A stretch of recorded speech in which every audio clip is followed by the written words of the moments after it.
comments a little bit more details on it.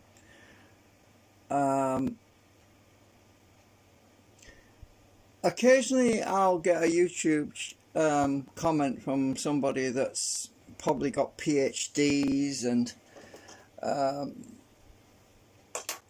did well in school with maths and did physics studies, and maybe they don't intend to belittle me, but sometimes I'll get the comments and I'll delete them because they seem to overlook one important issue, which is about being self-taught and about the adventures of discovery and finding the unexpected, which is always exciting.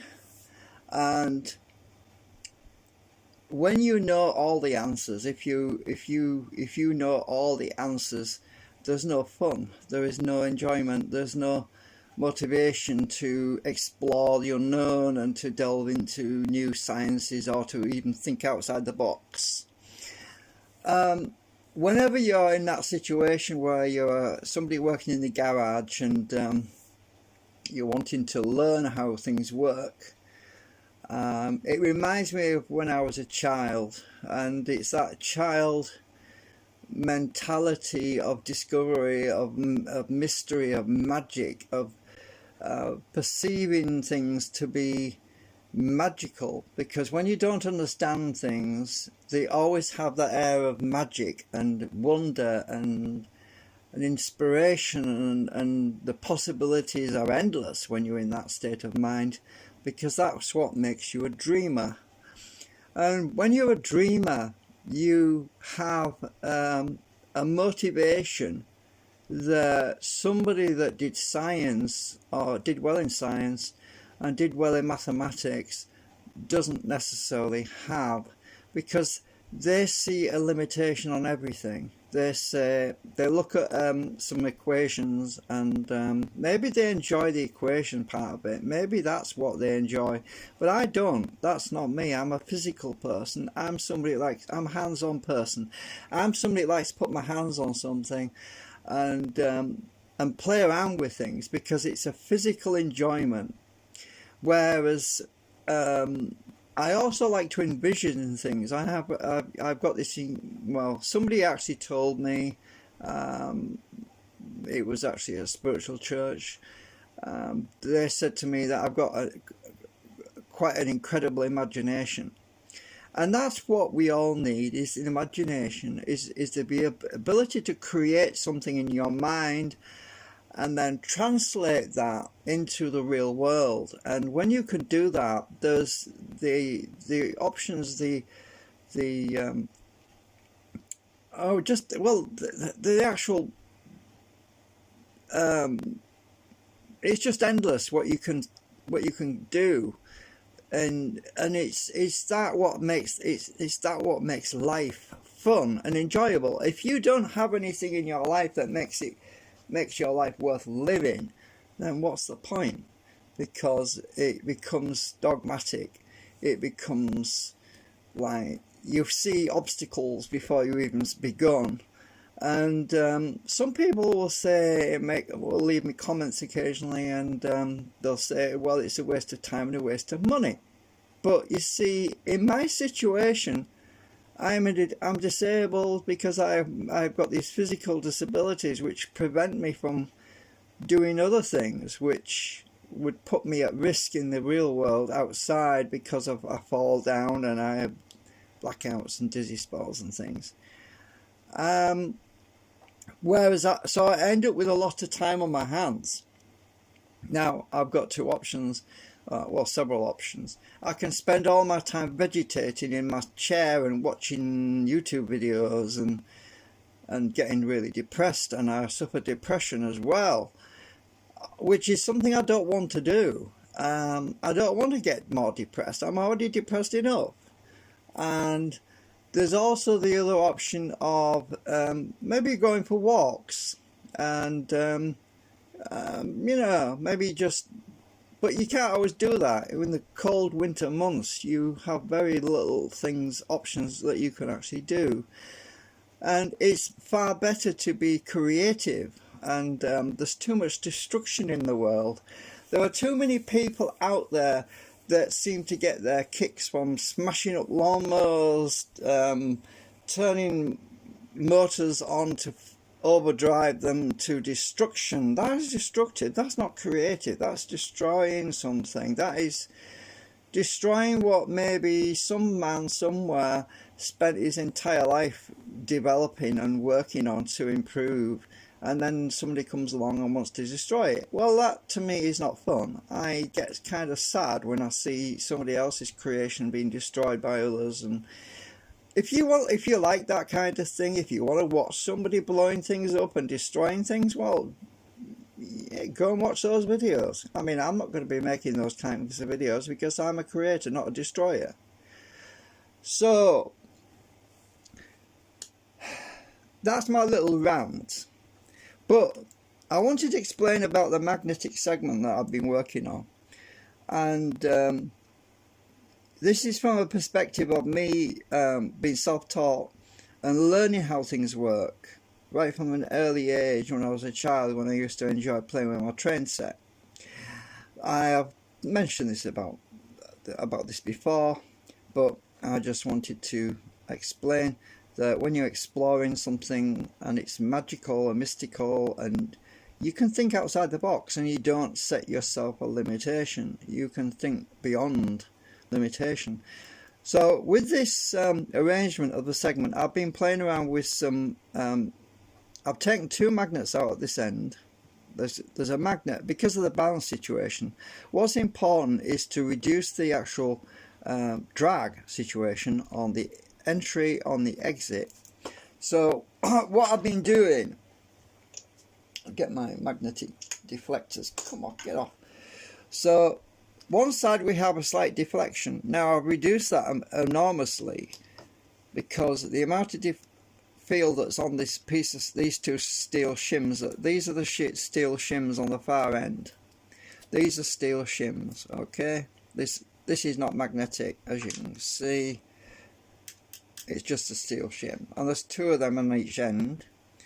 So what I have to do is attenuate the field so that the entry point and exit point have minimal deflection or a minimal attraction to reduce drag.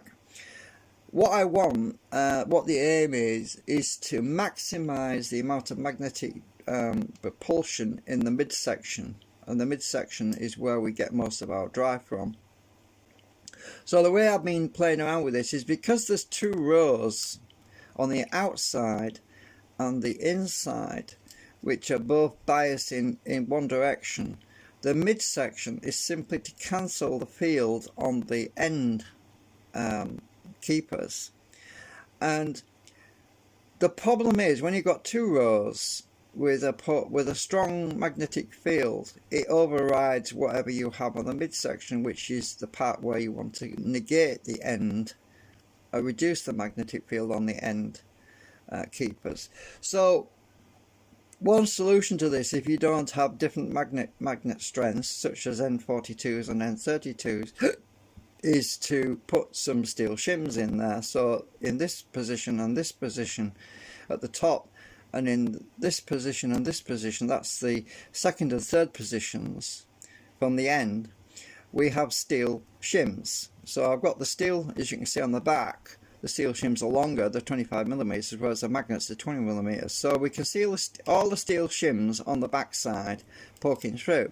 So all of these are just the steel shims, which are wedged in between the magnets. That way we reduce the amount of drag on the entry and exit point, and we have more propulsion in the midsection, which is where we want it. So the way I could show that, I suppose, is with my other propulsion concentric, which is biased on right now. So if I actually put this on this hard drive platter, which is very slippery, and I introduce it, if I move it along, you'll see that it propulses on the midsection, and then I can draw it. I can actually draw it out. I'm hooked up on the middle hole. The hole sometimes gets hooked up there. So when I actually introduce this, I can actually get it to propel itself through in the midsection. So if you notice, there's no drag now. It'll propel itself in the midsection, keep it straight in alignment. Then I should be able to pull this out without it dragging, except that I've got to keep the spacing equal on both sides, otherwise you get metal to metal attraction, which is always a problem. So you can see that we do have minimal resistance on entry now. I'll move it this side so you can see better. We have minimal entry resistance on entry, and we have minimal drag on exit. So if I can keep the spacing on both sides equal on, so it doesn't get stuck right up against the magnet, which is always a problem, you can see that when I bring this down, we have no resistance on the entry point. It's not pushing back anymore. In previous live streams, you would have seen that when I was at this point over here, it was pushing a little bit. It was actually resisting on the entry point because of the drag issue. Now I've got the array more balanced, I can actually bring this in without it actually moving anything until we get to the midsection, which is where I want it. And then with midsection we have propulsion, and then keep this straight, keep the spacing equal on both sides of this metal. Then I can leave, I can bring it out without it dragging, hopefully. Trouble, I'll bring it on the end so you can see what's going on, but it's sticking to the end. The metal part is too close to the magnet. You've got to keep this spacing equal on both sides to leave. Obviously if it was on a rotor assembly on a bearing, we wouldn't have this problem. So if I bring this in the exit point again, the exit point, you'll notice that as soon as I get to the midsection it starts to push away, which is what we want.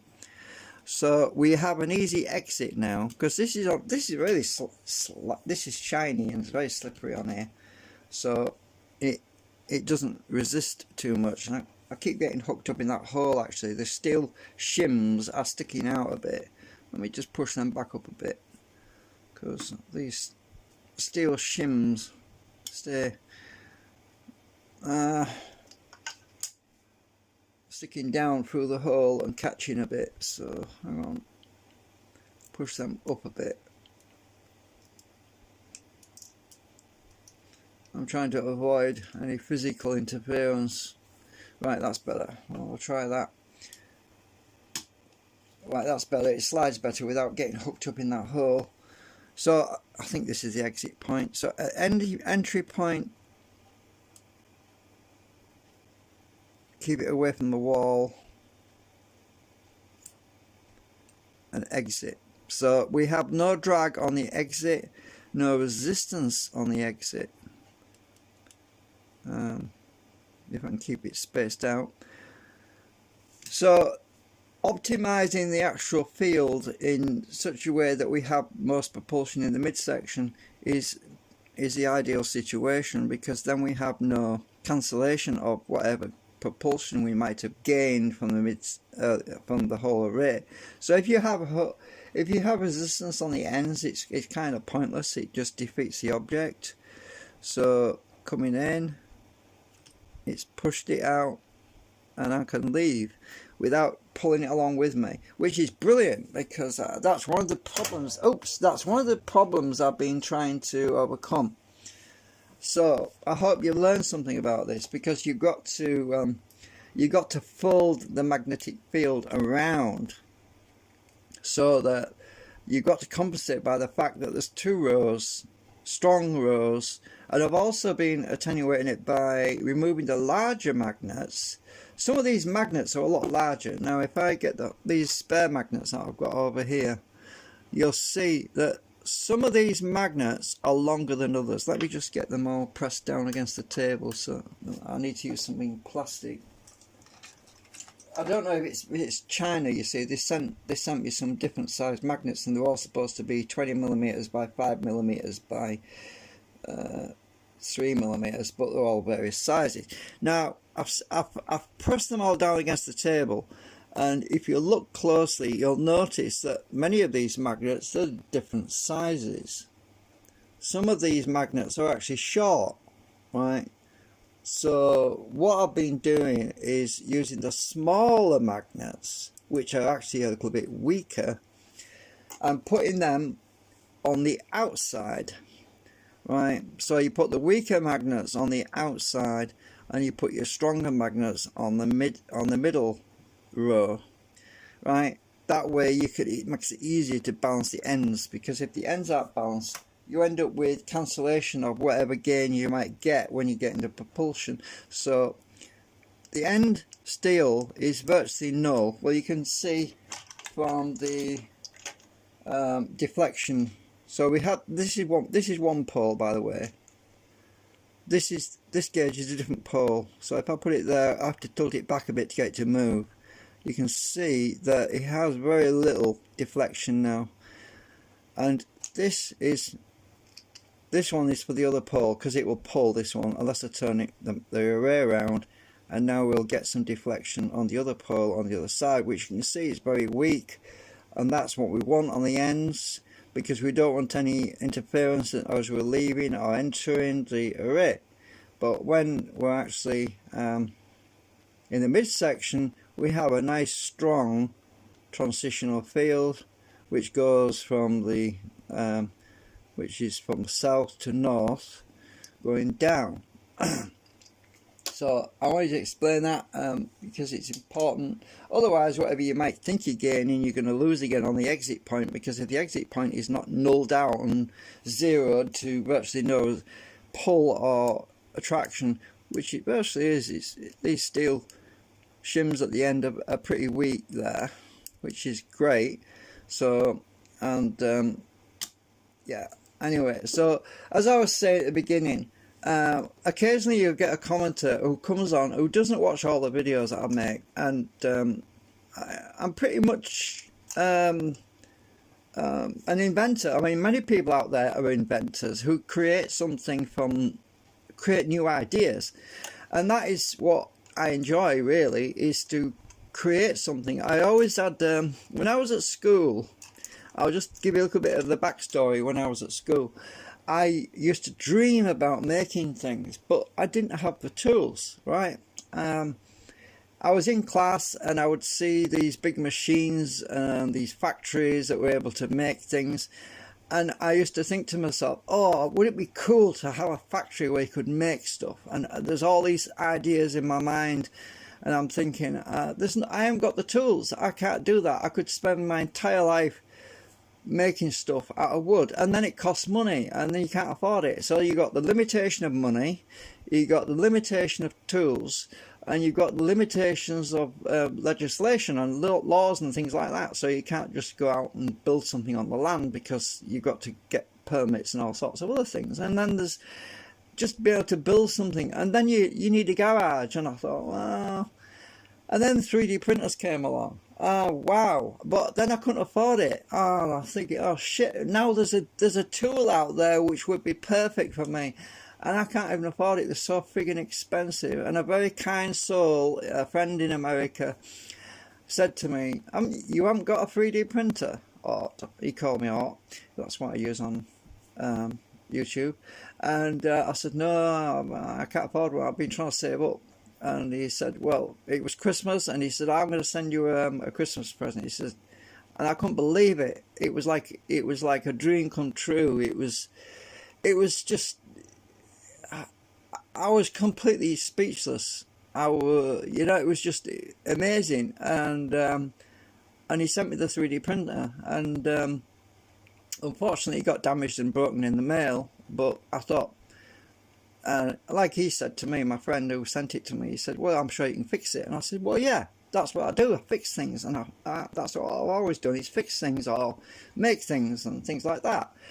So I decided there's no better time, really, no better opportunity now than to actually use my inventive skills and my creative mindset to put my dreams into reality. And that's what I'm doing. And then you get someone comes along and posts a comment. I've deleted it actually because I don't want any negative comments on my channel. I mean, that's, you see, we're all different, okay? There are some people out there that might be geniuses. They know math, they know physics, they know science, they might be doctors and all this. I'm none of those things. I'm someone who was at school who wanted to do physics at school and they wouldn't let me. I wanted to do physics. We did the basic stuff, the chemistry stuff. We did the very basic stuff. But I wasn't really into chemistry, and we didn't have electronics classes when 1970s. In the 1974, 1976, which is when I was at school, we didn't have all this, the technology like we do now. It was all very basic. Everything was valve powered, you know, valve amplifiers. We didn't have all the transistorized stuff like we do now. So I was kind of born a bit too early. But even then, when I look back, when I look at what they're teaching kids in school now, even now, there's not enough opportunities in the school environment to fully express and extend your skills.